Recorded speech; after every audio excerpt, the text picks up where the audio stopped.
as the kind of, Starbucks, corporatizing the coffee shop conversation has disintegrated, it's a victim in some ways of its own success. I think it's worth remembering caffeine is a drug, and so is sugar. It's all drug dealing. That's all we've been talking about today. So the fact that you have sugar and caffeine as this like locus point for horrible labor conditions and also entitled, overprivileged, cranky customers is not really a surprise. Like, think about the biomechanics of the person waiting for like that massive hit of caffeine and sugar, of which there is a ton of caffeine in Starbucks coffee. Where's my fucking latte? It's like, dude, that's a junkie that's like wants that drug hit. There is an element to that, isn't there? Right, and then you have the kind of the digital factory that's sort of been pushed into the kitchen. One of the things I recently read was Starbucks, they have kitchen laboratories where they used to kind of just concoct like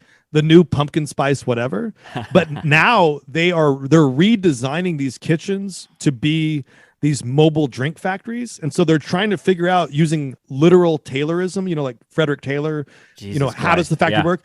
They're changing where they put milk, where the blenders are, where the sugar is, where the refrigerators should be, how high they should be. And they're bringing in workers from like the busiest locations and giving them orders and saying, okay, what if we put this over here, but we put this thing right there? And the workers are like letting them know, like, well, here's what it means to bend down into a cupboard 75 times within 6 hours. They start to get back pain. This is the way Robert McNamara ran the Vietnam War. Right.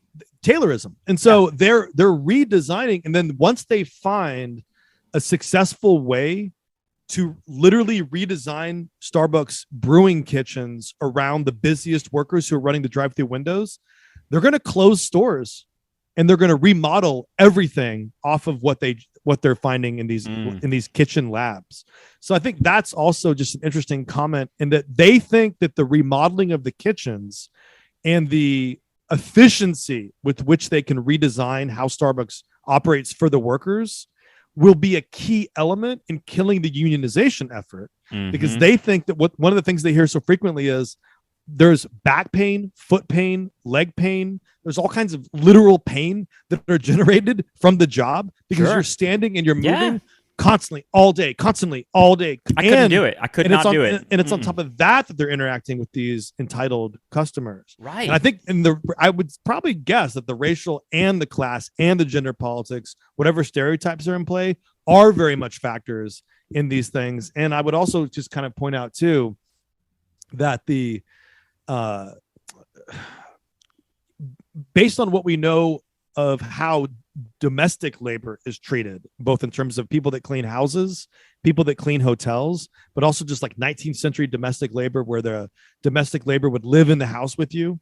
Based on all the racial, class, and emotional politics of those scenarios, in addition to everything else we've said here about the Starbucks experience in the last 10 minutes, it is no surprise to me that they're on the receiving end of abuse, because part of what I understand the function of labor to be in terms of the overall schematic of class conflict is that, in the same way that it's easy for us to understand you're buying service with a smile, you want fries with that, the same way that we understand the affective dimension of consumption to be integral to the customer experience. I actually think there's a dark, Black Mirror underside or undercard to that, which is that what people think they're actually purchasing isn't just the drink.